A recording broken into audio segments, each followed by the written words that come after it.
तो धुरंधर आई, धुरंधर छाई, धुरंधर ने की तबाही और धुरंधर ने की दबा के कमाई।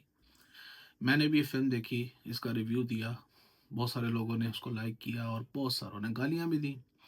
मैंने बहुत सारे रिव्यू इसके देखे लेकिन मैं एक रिव्यू का बड़ी शिद्दत से इंतज़ार कर रहा था और वो रिव्यू था ध्रुव राठी का। ध्रुव राठी की वीडियो का मैं इंतज़ार कर रहा था कि कब उसकी वीडियो आए और कब मुझे उसका पॉइंट ऑफ व्यू पता चले इस मूवी के ऊपर। तो आखिरकार ध्रुव राठी की वीडियो आ गई और वो वीडियो मैंने देख ली है। बहुत अच्छी वीडियो है। बहुत सारे पॉइंट्स हैं जिनसे मैं एग्री करता हूँ, बहुत सारे पॉइंट्स हैं जिनसे मैं डिसएग्री करता हूँ। वीडियो बहुत लंबी है इसलिए मैंने उस वीडियो को ट्रिम डाउन किया है टू सम मेन पॉइंट्स और उन्हीं मेन पॉइंट्स के ऊपर हम वीडियो देखेंगे, अपना रिएक्शन भी देंगे और ध्रुव राठी की वीडियो के वो पॉइंट्स भी देखेंगे। So let's go into that video and start that reaction. इस वीडियो को एंड तक देखिएगा क्योंकि ध्रुव राठी मेरे one of the favourite YouTubers हैं और बहुत सारे इंडियंस के भी। बहुत सारे इंडियंस उनको डिसलाइक भी करते हैं, तो उनके लिए भी ये वीडियो बहुत एक्साइटिंग होने वाली है। So let's straight go into that video and do our reaction. कैसी लगी मेरी इमेजिनरी फिल्म दोस्तों? आप में से कुछ लोग कहोगे ये किस प्रकार का बेहुदा सड़ा हुआ प्रोपेगेंडा है। मैं जवाब में कहूंगा क्यों भाई, यहाँ पे ये एक पूरी वीडियो मैंने देखी है। बेसिकली इन्होंने एक इमेजिनरी फिल्म बनाई है भवंडर के नाम से। अगर आप पूरी वीडियो जाके देखेंगे ध्रुव राठी के चैनल पे आपने देखी होगी तो उस पर आपको एक्सप्लेनेशन मिल जाएगी। मैंने ऑब्वियसली उसको काट दिया क्योंकि उस पर मैंने क्या रिएक्शन देना था। So let's go back. Pakistan की बुराई करी तो तुम्हें प्रोपेगेंडा दिख रहा है इसमें। पक्का तुम पाकिस्तानी समर्थक, आतंकवादी, सिंपैथाइजर होगे, तभी तुम्हें मेरी ये भवंडर फिल्म पसंद नहीं आई। अब आप में से जो इंटेलिजेंट लोग होंगे वो कहेंगे कि बात तो यहाँ पर पाकिस्तान की हो ही नहीं रही, प्रॉब्लम तो मुझे इस पॉलिटिकल प्रोपेगेंडा से है, ये एंटी बीजेपी प्रोपेगेंडा। यहाँ पे रोकूंगा थोड़ा सा। मैंने भी कहा था कि इस पर प्रोपेगेंडा है अपने, उसमें तो लोगों को बड़ा गुस्सा आया था। लोगों ने प्रोपेगेंडा प्रोपेगेंडा तुमने बोल कैसे दिया, प्रोपेगेंडा का शब्द कैसे यूज़ किया। मेरा भी मतलब वही था कि पॉलिटिकल प्रोपेगेंडा इसमें नज़र आ रहा है। तो उस पर लोग कह रहे जी ये आपने बड़ी गलत बात की है। अब आपका इंडियन, आपका एक वेरी वेल रिस्पेक्टेड इंडियन बंदा कह रहा है कि इस पर पॉलिटिकल प्रोपेगेंडा है, तो भाई साहब कभी किसी दूसरे की बात भी सुन लिया करो। जिसमें नरेंद्र मोदी को यहां पर गद्दार दिखाने की कोशिश की जा रही है। और मैं कहूंगा एग्जैक्टली धुरंधर फिल्म के डायरेक्टर आदित्य धर ने कुछ इसी तरीके का झूठा और वाहियात प्रोपेगेंडा फैलाने की कोशिश करी अपनी फिल्म के जरिए, लेकिन उसका असर कुछ अलग ही हुआ है। ऋतिक रोशन ने कहा कि भले ही फिल्म की पॉलिटिक्स से वो सहमत ना हो, भले ही वो बहस कर सकते हैं फिल्मकारों की जिम्मेवारी को लेकर, लेकिन स्टोरी टेलिंग बहुत अच्छी थी और एक सिनेमा के स्टूडेंट के रूप में उन्हें ये वैसे सच है। मैं भी ऋतिक रोशन के इस आर्ग्यूमेंट से एग्री करता हूँ कि फिल्म की जो सब्जेक्ट है या फिल्म का जो स्क्रीन प्ले है या जो उसकी स्टोरी है उसके साथ आप डिफर कर सकते हैं, उस पर आप एग्री आर्ग्यू भी कर सकते हैं। लेकिन फिल्म की जो मेकिंग है और फिल्म के अंदर जो एक्शन सीन्स हैं और जिस तरह की एक्टिंग है या जिस तरह के डायलॉग्स हैं, दे आर वेरी गुड यार। मतलब एज ए व्यूअर अगर आप उसको बिल्कुल इसको कहते हैं कि एक एज ए फिल्म व्यूअर कहें तो बेहतरीन फिल्म है for for the movie lovers. लेकिन वही बात कि ऑब्वियसली हर बंदे की डिफरेंट व्यू पॉइंट होता है उसके ऊपर। एज ए फिल्म लवर मुझे तो ये फिल्म इस लिहाज से बहुत पसंद आई है। मैं ऋतिक रोशन से एग्री करता हूँ, ध्रुव राठी करे ना करे। बहुत कुछ सीखने को मिला। शानदार। तो बेसिकली उनका मतलब यह है कि भले ही प्रोपेगेंडा है लेकिन फिल्म अच्छी बनाई है। लेकिन मैं यहां पर कहूंगा दोस्तों कि भले ही फिल्म कितनी भी अच्छी क्यों ना हो, लेकिन आखिर में है तो प्रोपेगेंडा ही। हिटलर के समय में नाजी प्रोपेगेंडा फिल्म मेकर लेनी रिफेनस्टाल ने फिल्में बनाई जैसे कि ट्रायम्फ ऑफ द विल, जिनकी फिल्म की टेक्निक की बहुत तारीफ हुई। ऊपर से हिटलर की विचारधारा को बढ़ा चढ़ाकर दिखाने वाली ये झूठी प्रोपेगेंडा फिल्में अपने समय में बहुत प्रॉफिटेबल भी थी। अपने साल की सबसे बड़ी बॉक्स ऑफिस हिट्स भी बनी ये फिल्में जर्मनी में।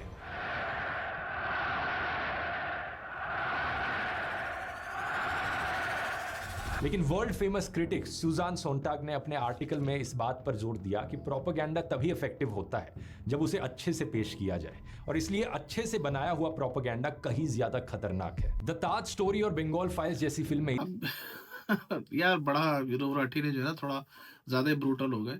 ऑब्वियसली नाजीज तो नाजीज थे भाई, नाजीज के साथ आप कंपैरिजन ना करो मेरा ख्याल है। लेकिन ऑब्वियसली उन्होंने इसको लाइक समझा क्योंकि ये समझते हैं कि जो नरेंद्र मोदी की सरकार है वो भी किसी ना किसी तरह नाजीज की तरफ जा रही है, वो मुसलमानों के खिलाफ है, नाजी ज्यूस के खिलाफ है। But it is quite brutal in my opinion. इतनी खतरनाक साबित नहीं हुई क्योंकि वो बकवास फिल्में थी। लेकिन धुरंधर एक एंगेजिंग फिल्म है। ये आपको हकीकत है एंगेज भाई। रखते हुए ये फिल्म दिखाती है कि हमारे देश की इंटेलिजेंस एजेंसीज क्रिमिनल्स को हायर करती हैं। क्या कोई भी देशभक्त इंटेलिजेंस ऑफिसर इस बात से सहमत होगा? आदित्य धर अपने पॉलिटिकल प्रोपेगेंडा को फैलाने में इतना मगन हो गया कि उसने वही दिखा दिया जो पाकिस्तान ने भारत पर कई बार इल्जाम लगाया है। आप शायद कहोगे कि ये फिल्म ही तो है, फिल्म में ये सब दिखाने में प्रॉब्लम क्या है? ऐसे तो वाईआरएफ के स्पाई यूनिवर्स की भी फिल्में हैं जिनमें दिखा यार ऐसा पहली बार तो नहीं दिखाया इंडिया की फिल्मों के अंदर। मतलब पहले भी आप लोगों ने कर्मा फिल्म देखी होगी बहुत सालों पहले, सुभाष घई की। उसमें भी उसने दिखाया था कि क्रिमिनल्स को हायर किया, मतलब लड़ाई करने के लिए, किसी मिशन के लिए, जिस तरह हम। उसके अलावा चले शोले की बात कर लेते हैं। शोले में खैर कोई स्पाई वाली तो गेम नहीं थी, लेकिन उसके अंदर भी जो है दो क्रिमिनल्स को दिखाया गया टू फाइट अगेंस्ट अगेंस्ट डाकू और समाज दुश्मन अनासिर के खिलाफ।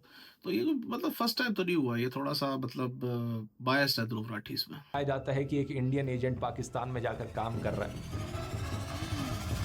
लेकिन प्रॉब्लम यह है कि धुरंधर फिल्म बार बार आपको दिखाती है कि कैसे ये रियल इवेंट से इंस्पायर्ड है। बार बार अपने ट्रेलर में कहती है based on incredible true events. 26 नवंबर के असली आतंकी हमले को दिखाया जाता है, असली न्यूज फुटेज के साथ दिखाया जाता है। आतंकी और उनके हैंडलर्स की रियल लाइफ ऑडियो रिकॉर्डिंग्स तक इस्तेमाल की जाती हैं। इवन पाकिस्तान के शहर लाइरी में जो गैंगस्टर्स दिखाए ये गए, issue बाबू है। डकैत, रहमान डकैत, उजैर, इस नाम से रियल लाइफ में गैंगस्टर्स रहे हैं। इस बात से मैं एग्री करता हूँ कि इस फिल्म को कहा जा रहा है कि फिक्शन है, लेकिन फिर कह रहे हैं जी ट्रू इवेंट से इंस्पायर्ड। तो ये कुछ चीज़ थोड़ी सी, बहुत सारे क्रिटिक्स ने भी ये बात की है कि यार you are using the real events but you're saying it's a fiction and then you are creating political propaganda through it। तो इस बात से मैं एग्री करता हूँ ध्रुव राठी की 100%।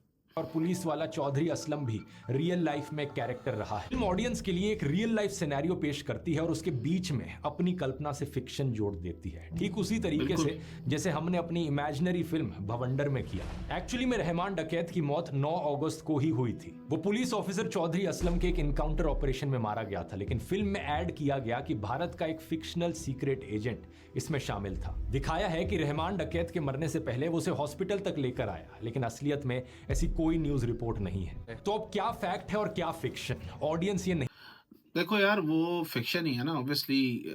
सबको पता है कि किसी इंडियन एजेंट ने नहीं मारा रहमान डकैत को, मारा तो चौधरी असलम नहीं था।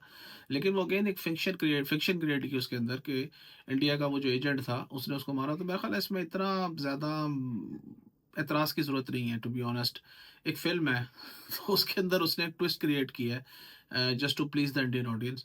तो मेरा नहीं ख्याल इसमें कोई बहुत बुरी बात है। जान पाती, और जानना तो छोड़िए, फिल्म में खोए हुए दर्शक इस बात पर गौर भी नहीं करते। इसी कारण से उनके लिए ये सब कुछ एक गॉस्पेल ट्रुथ बन जाता है। अब आप में से कुछ लोग सोचोगे कि कई और ऐसी फिल्में होती हैं जो इंस्पायर्ड फ्रॉम रियल इवेंट्स होती हैं, लेकिन उनमें फिक्शन ऐड किया जाता है, जैसे कि भाग मिल्खा भाग हो गई या दंगल की कहानी हो गई। लेकिन हाँ, आमतौर ये बात सही है कि ये बेसिकली तो फिक्शन है 80%, ठीक है ना।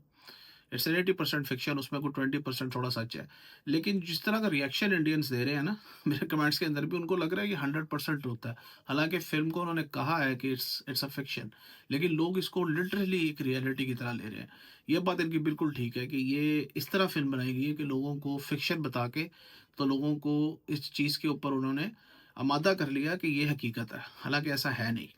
पर जब फिल्म मेकर्स ऐसा करते हैं वो चीजों को और सस्पेंसफुल और थ्रिलिंग बनाने के लिए करते हैं। लेकिन आदित्य धर जब ऐसा करता है वो सिर्फ और सिर्फ अपना झूठा प्रोपेगेंडा फैलाने के लिए करता है, क्योंकि अगर इस सारे पॉलिटिकल प्रोपेगेंडा को आप फिल्म से निकाल भी दोगे तो भी उसके सस्पेंसफुल और थ्रिलिंग होने पर कोई फर्क नहीं पड़ेगा। अब कोई अगर सवाल करेगा आदित्य धर से इस चीज को लेकर तो वो कह देगा कि भाई ये तो फिक्शनल फिल्म है। और कोई पूछेगा कि अगर एक फिक्शनल फिल्म है तो इतने सारे रियल लाइफ इवेंट्स क्यों ऐड किए, तो वो कहेगा लेकिन इंस्पायर्ड नहीं, फ्रॉम ये रियल। थोड़ी सी बात वो नहीं है।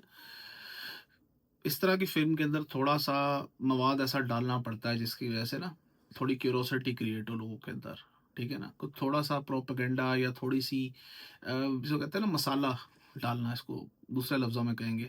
उसके बगैर जो फ़िल्म है ना वो उतनी एंगेजिंग नहीं होती जितनी ये धुरंधर हुई है। क्योंकि इसके अंदर जो चीज़ें उन्होंने डाली हैं कुछ मसाले वाली, उसके बगैर उसने होना नहीं था। लेकिन ऑब्वियसली ध्रुव राठी का अपना पॉइंट ऑफ व्यू है। इवेंट्स फिल्म है। हो गई आपकी निंजा टेक्निक तैयार डॉग विस्लिंग करने की और प्रोपेगेंडा चलाने की। लेकिन फिल्म ने इस जाली नोट के बड़ा safe रेफरेंस को खेला है लेते भाई। हुए दिखाया कि कैबिनेट मिनिस्टर ने नोट छापने की मशीन को फॉल्टी बताया और फिर वो मशीन पाकिस्तान पहुंच गई, जबकि इस बात का रत्ती भर भी कोई सबूत नहीं है। कोई भी ऐसी न्यूज आपको नहीं मिलेगी ऐसा कुछ भी हुआ हो। अगर आप ये कहोगे कि उस समय ये खबर बाहर कैसे आती, लेकिन 2014 के बाद से तो मोदी सरकार आ रही इस पॉइंट से मैं इनके एग्री करता हूँ। ये बेसिकली पूरा इन्होंने पॉइंट दिखाया है, पूरी एक आर्टिकल्स दिखाएंगे किस तरह ये सब हुआ था, वो मैंने काट दिया है। मैं सिर्फ इनके इस एनालिसिस के ऊपर बात कर रहा हूँ। तो ऑब्वियसली इनका ये पॉइंट ऑफ व्यू बिल्कुल ठीक है कि इसके अंदर ऐसे दिखाया गया है कि जैसे कांग्रेस की गवर्नमेंट जो है उसने सब होने दिया। बहरहाल ध्रुव राठी की बात सुने। है। अगर उस समय कुछ ऐसा हुआ था तो उस मंत्री को पकड़ो और जेल में डाल दो। 11 सालों से उसका कुछ भी जिक्र क्यों नहीं किया गया?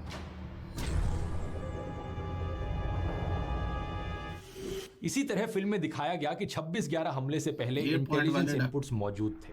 ये बात सच है। जैसे कि यूके के एक डिफेंस और सिक्योरिटी थिंक टैंक RUSI का ये नवंबर 2009 का बिल्कुल आर्टिकल सही। देखिए। इसमें बताया है कि कुछ ये जो नोट वाली बात है ना, नोट वाली बात फिल्म में भी दिखाया कि जी डाइयाँ भी चोरी हो गई और ये इंडिया के जाली नोट भी छप रहे हैं, नेशनल सिक्योरिटी का भी मसला है और कुछ किया भी नहीं जाता। आज तक कुछ नहीं किया जाता। ये वाकई काफ़ी कंट्रोवर्शियल चीज़ उससे दिखाई है और बड़ी, सो कहते हैं ना कि प्रोपेगेंडा की है पिछली गवर्नमेंट के खिलाफ, कांग्रेस की, विच इज़ क्वाइट सैड। और रियली ये वाकई ध्रुव राठी से इस पे मैं एग्री करता हूँ कि यहाँ पे वाकई जूते चाट रहे हो बीजेपी के आदित्य इधर। इंटेलिजेंस इनपुट्स मौजूद थे लेकिन बहुत स्पेसिफिक नहीं थे। पुलिस और कोस्ट गार्ड उन पर एक्शन नहीं ले सकी। रेलवे प्रोटेक्शन फोर्स के पास पुरानी बोल्ट राइफल्स थी। जो एलीट NSG है, नेशनल सिक्योरिटी गार्ड, वो अटैक के 10 घंटे बाद पहुंच सकी, जिससे लॉजिस्टिक्स की कमी दिखती है। ऊपर से उनके पास नाइट विजन गॉगल्स नहीं थे और एक ऑपरेशन कमांड सेंटर की कमी थी। यानी यहाँ इंटेलिजेंस फेलियर के अलावा स्विफ्ट रिस्पॉन्स और कोऑर्डिनेशन की कमी भी देखी गई। लेकिन क्या हम इन फेलियर्स की वजह से ये अज्यूम कर सकते हैं कि मनमोहन सिंह की सरकार गद्दार थी और उन्होंने जानबूझकर ये हमला होने दिया? अगर आप ऐसा कहोगे तो अटल बिहारी वाजपेयी की सरकार और मोदी सरकार भी उस गद्दारी के कटघरे में आ जाएंगी। क्योंकि चाहे IC-814 का कांधार फ्लाइट हाईजैक हो, कारगिल वॉर हो, 2016 का उड़ी टेरर अटैक हो या 2019 का पुलवामा आतंकी हमला हो, इन सब के लिए भी इंटेलिजेंस पहले से ही मौजूद था। इंडिया टुडे के इस न्यूज आर्टिकल को देखिए। उड़ी आर्मी इंस्टॉलेशन के इसको आप नेग्लिजेंस कह सकते हैं, बिल्कुल ठीक बात है उनकी। इसको आप नेग्लिजेंस कह सकते हैं, इसको आप लैक ऑफ इन्वेस्टमेंट कह सकते हैं, या आप लोगों ने सिक्योरिटी को सीरियसली नहीं लिया अपनी, इसको आप ये कह सकते हैं। लेकिन आप इसको गद्दारी नहीं कह सकते। और उनकी बात बिल्कुल ठीक है कि इस तरह तो फिर मोदी जी के दौर में ज़्यादा धमाके हुए हैं, ज़्यादा प्रॉब्लम्स हुई हैं, और वाजपेयी के दौर में हुआ तो वो भी क्या कटहरे में आएंगे। बिल्कुल ठीक बात है। टारगेट होने को लेकर स्पेसिफिक इनपुट्स मौजूद थे। IB ने आर्मी यूनिट्स को अलर्ट भी किया था, लेकिन फिर भी उड़ी टेरर अटैक हो गया। पुलवामा आतंकी हमले को देखिए। फ्रंट लाइन की एक इन्वेस्टिगेशन ने बताया था कि 2-3 नहीं 11 इंटेलिजेंस इनपुट्स मौजूद थे। कितने? 11 इंटेलिजेंस इनपुट्स। चाहे इंटेलिजेंस फेलियर हो या इंटेलिजेंस इनपुट होने के बावजूद खराब कोऑर्डिनेशन हो या खराब प्लानिंग की वजह से चूक जाना हो, इन सभी फेलियर्स के लिए सरकार और सिक्योरिटी एजेंसीज को क्वेश्चन किया जाना चाहिए। और ये किसी भी नागरिक का अधिकार ही नहीं बल्कि फर्ज है। ये सवाल लोग बीजेपी सरकार से भी पूछते हैं और पहले कांग्रेस सरकार से भी पूछते थे। हर तरफ आलोचना भी होती थी। लेकिन चाहे कांग्रेस सरकार हो या बीजेपी सरकार, किसी के लिए भी ये कहना कि ये सरकार गद्दार है और जानबूझकर आतंकी हमला होने दे रही है, ऐसे एक्स्ट्रा ऑर्डिनरी क्लेम्स के लिए एक्स्ट्रा ऑर्डिनरी एविडेंस की जरूरत होती है। अभी हाल ही में हुए रेड फोर्ट टेरर अटैक पर भी ऐसी अफवाहें उठाई जा रही थी कि अगले दिन इलेक्शन थी तो मोदी सरकार ने जानबूझकर करवाया होगा। मैंने अपने वीडियो में खुलकर कहा था कि सरकार को इस तरीके से ब्लेम करना सही नहीं है। मैं मानता हूं कि इस सरकार ने ऐसे कई काम किए हैं जिससे इन पर बिल्कुल ट्रस्ट नहीं किया जा सकता, लेकिन इस तरीके बिल्कुल ठीक बात है। आप किसी के ऊपर गद्दारी का इल्ज़ाम ऐसे नहीं लगा सकते, बड़ा संगीन इल्ज़ाम है। और हमारे पाकिस्तान इंडिया में तो ये थोक के हिसाब से आजकल आम है। पाकिस्तान के अंदर भी ज़रा सा कुछ होता है तो तुम गद्दार हो, बुल दुश्मन हो। इंडिया के अंदर भी यही है, तुम पाकिस्तानी हो, तुम गद्दार हो, तुम बुल दुश्मन हो। बहुत संगीन इल्ज़ाम है। और ये बिल्कुल ठीक बात है कि मतलब आप बगैर किसी सबूत के किसी को गद्दार डिक्लेयर कर रहे हैं, यार कोई शर्म करें। से बिना किसी सबूत के इस तरीके से कंक्लूजन पर पहुंच जाना ये भी बहुत गलत है। लेकिन सोचकर देखो, अगर कोई फिल्म डायरेक्टर पूरी की पूरी फिल्म इस चीज पर बना दे, इंस्पायर्ड बाय ट्रू इवेंट्स, और फिर डायलॉग डाला जाए फिल्म में कि ये सरकार देशभक्त नहीं है, तो आपको कैसा लगेगा? आदित्य धर बीजेपी के तलवे चाटने में इतना खो गया कि उसने यही बेवकूफी कर डाली। वैसे शायद इसको बेवकूफी नहीं कहना चाहिए। नाजी प्रोपेगेंडिस्ट लेनी रिफेनस्टाल, जिसका मैंने वीडियो में पहले जिक्र किया था, वो हिटलर के मारे जाने के बाद कुछ ऐसा ही कहती थी कि मैं तो बस एक मासूम सी फिल्म मेकर हूं, मुझे बस बस अपनी आर्ट से मतलब था, जो चल हाँ रहा जी, ये बात बिल्कुल सही है इनकी, क्योंकि फ़िल्म के अंदर जो माधवन का कैरेक्टर है ना, उसमें उसने कई दफ़ा इस तरह का इंडिकेशन दिया कि जो करंट सरकार है ना, क्योंकि ऑब्वियसली 2014 से पहले का सारा इवेंट दिखाया गया है इस धुरंधर मूवी में। तो उसके अंदर वो बहुत जगह पे रेफरेंसेस देता है ऐसे कि ये सरकार जो है ना, ये भी ऐसी है कि ये हमारे हक में नहीं है, ये हमें काम नहीं करने दे रही। हमारा एक वक़्त आएगा कि अच्छी सरकार आएगी, मतलब ऐसी सरकार आएगी जो हमें करने देगी, यानी कि मोदी जी की तरफ पॉइंट ऑफ व्यू करो। मैंने भी इसका कहा था, लोगों को बुरा लगा था, लेकिन ये बिल्कुल ध्रुव राठी 100% राइट। था, मैंने उसे डॉक्यूमेंट कर दिया। इसलिए ऋतिक रोशन जी, इस बात को समझिए कि आदित्य धर के प्रोपेगेंडा और फिल्म टेक्निक को अलग अलग करके नहीं देखा जा सकता। आदित्य धर कोई बेवकूफ नहीं है, नाज़ी। वो प्रोपेगेंडा का बवंडर चलाने वाला धुरंधर है। ध्रुव फिल्म में राठी। दिखाया जाता है कि इंटेलिजेंस ऑफिसर को पता चलता है कि भारत पर अटैक होने वाला है, लेकिन उसने सोचा कि ये सरकार तो गद्दार है, इसलिए छोड़ो, क्या ही कुछ करना, इस इंफॉर्मेशन को बस अपने पास रख लेता हूं। सुशांत सिन्हा जैसे जोकर बता रहे हैं कि इस इंटेलिजेंस ऑफिसर अजय सान्याल सही का बात है। किरदार अजीत डोभाल से प्रेरित। दोस्तों, अपने दिमाग से कांग्रेस बीजेपी निकाल कर सोचो, अगर आप इंटेलिजेंस ऑफिसर होते तो क्या ऐसे बिहेव करते? हाँ जी, एक बार के ये लिए मान चीज़। लेते हैं कि आपको सरकार के ऊपर डाउट है, तो क्या आप हाथ पे हाथ धरकर बैठ जाओगे? क्या अपनी तरफ से आप आखिरी कोशिश नहीं करोगे अपने देश ये वाक़ई पॉइंट बिल्कुल सही इन्होंने कहा है कि भाई इंटेलिजेंस ऑफिसर है भाई, कुछ तो कर, तू चुप करके बैठ गया है, यार ये सरकार गद्दार है। मतलब ये बड़ा एक गलत इन्होंने बिल्कुल, ये एक और पॉइंट इन्होंने बिल्कुल सही उठाया कि फ़िल्म में ऐसे दिखाया गया जैसे कांग्रेस की सरकार इंडिया के खिलाफ थी, और आने वाली जो सरकार होगी, यानी कि मोदी जी की, जो मेरा ख्याल है अगले इंस्टॉलमेंट में आएगी बदला, जिसमें मोदी जी आएँगे तो फिर सब कुछ बदल जाएगा। ये मेरा ख्याल है, वो उस पॉइंट ऑफ व्यू से बात कर रहे हैं, बिल्कुल ठीक है।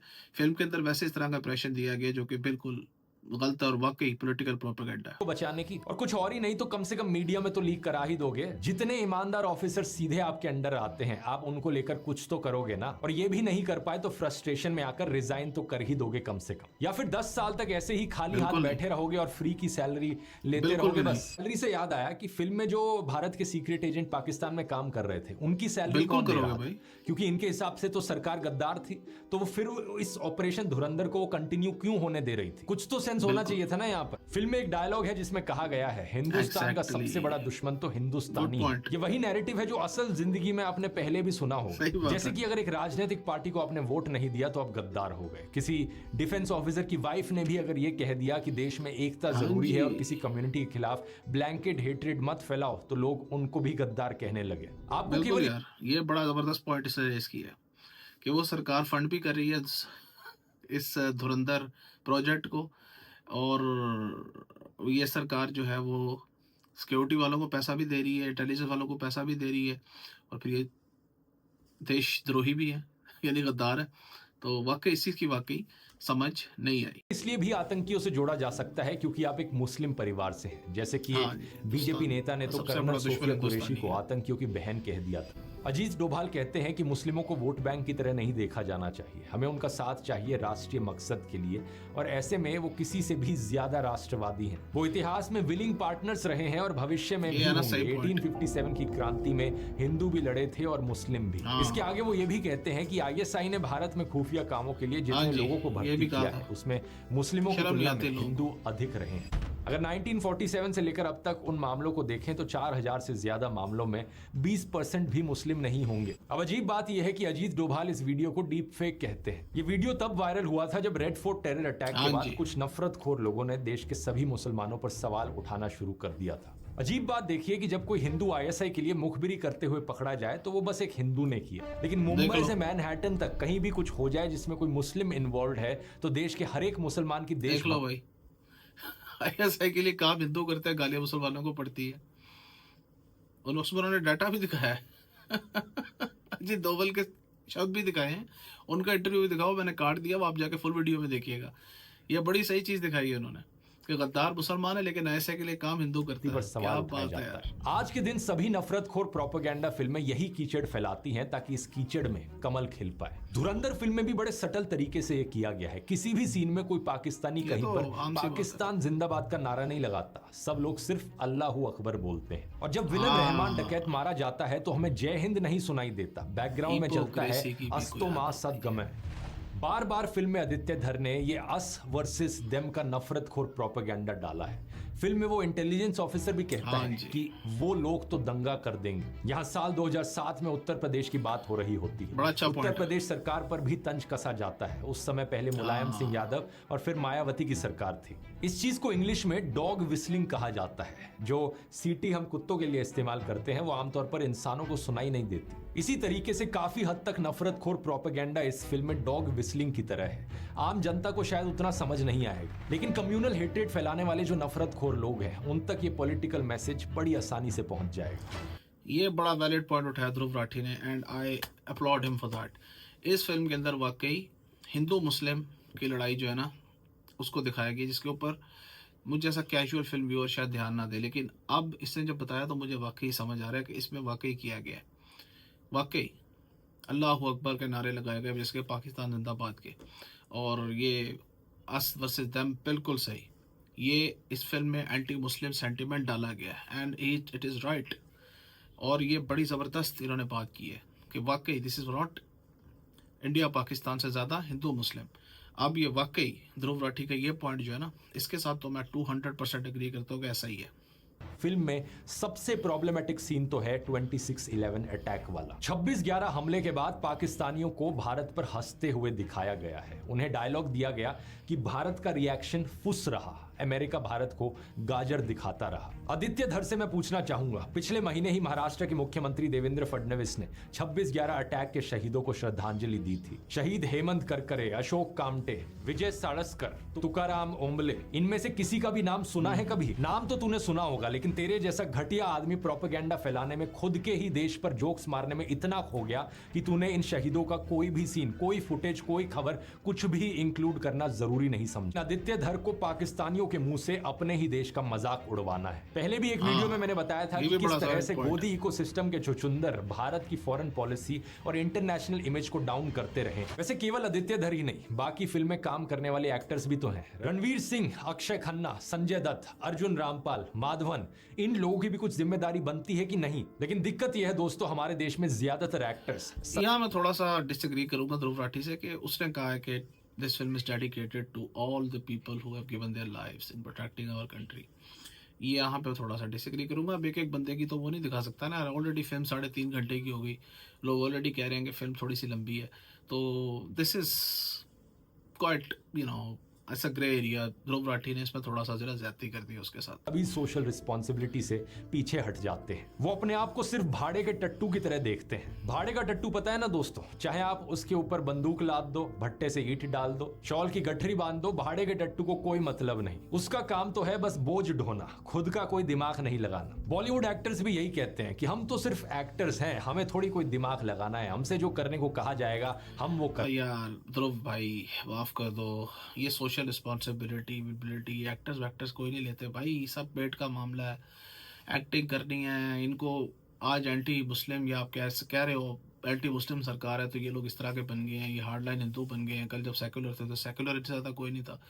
आप मिसाल ले लो रूपम खेर की। रूपम खेर जो है वो एकदम से कुछ और बन गया, और बहुत सारे एक्टर्स हैं, मिसालें हैं कि क्या मिसालें दें। ये जो एक्टर है ना, इनका धर्म एक होता है, पैसा और शोहरत। ये ना हिंदू है ना मुस्लिम है। आप हिंदू मुस्लिम एक्टर्स देख लो, ठीक है, वो भी नाम के मुस्लिम है। ये बहुत सारे हिंदू एक्टर जो आज हार्डलाइन हिंदू बने हुए भी नाम के हिंदू हैं। कल को सेकुलर कोई सरकार आ गई या कोई ऐसा आदमी आ गया जो कि इस हार्डलाइन हिंदुत्व को नहीं मानता या वो इस तरह की चीज़ों में नहीं पड़ता, तो ये लोग एकदम सेकुलर हो जाएंगे। तो इन लोगों से आप एक्सपेक्ट ना करो कि सोशल रिस्पॉन्सिबिलिटी है। इनको सिर्फ पैसा कमाना है। इनसे नंगा नाच करवा लो, इनसे प्रोपेगेंडा मूवीज़ करवा लो, इनसे हेट स्पीच करवा लो। ये लोग पैसे के लिए सब करेंगे, कुछ एक्टर्स को छोड़ के। So this is not very valid argument. इन लोगों से एक्सपेक्ट करना ही गलत है। इसलिए कभी ये लोग बेटिंग एप्स को प्रमोट करते हैं, कभी पान मसाला को प्रमोट करते हैं, तो कभी नफरतखोर प्रोपेगेंडा फिल्मों का प्रचार करते हैं। ऐसे बहुत कम एक्टर्स हैं हमारे देश में जो अपनी सोशल रिस्पॉन्सिबिलिटी समझते हैं। अंदर फिल्म में एक और बड़ी प्रॉब्लम है गैंगस्टर्स का डिपिक्शन। रहमान डकैत एक शैतान किस्म का आदमी था। ड्रग्स, बंदूक, एक्सटॉर्शन, किडनैपिंग, मर्डर, उसने अपनी माँ को भी मार डाला था। उसके एसोसिएट्स ऐसी चीजें करते थे जिसे शब्दों में बयां करना भी पॉसिबल नहीं है। लेकिन फिल्म में इसका कैरेक्टर एक अलग ही कूल स्वैगर के साथ निकल कर आता है। माथे पर जुल्फे छाई हुई हैं, डायलॉग बाजी करता है और उसका डांस इंस्टाग्राम पर वायरल हो जाता है। किसी शैतान आतंकवादी को इस तरीके से कूल पर्सोना में स्टाइलाइज करना शोभा देता है क्या? आदित्य धर ने यहाँ पर ना सिर्फ रहमान हाँ डकैत भाई, को इस शैतान। तरीके से ग्लोरीफाई किया, बल्कि उसके वायलेंस को भी बहुत कूल तरीके से दिखाया। रंबो हो गाने पर गन फाइट चल रहा है। एनिमल फिल्म के सक्सेस के बाद आदित्य धर को भी समझ आ गया था कि सोसाइटी में फ्रस्ट्रेशन है, लोगों के अंदर एक ब्लड थर्स्ट है, और इसलिए उन्होंने धुरंधर फिल्म में लोगों की सैडिस्टिक डिलाइट का खूब ओ ख्याल। भाई अब यार इतना तो करना पड़ता है ना फिल्म के लिए भाई साहब।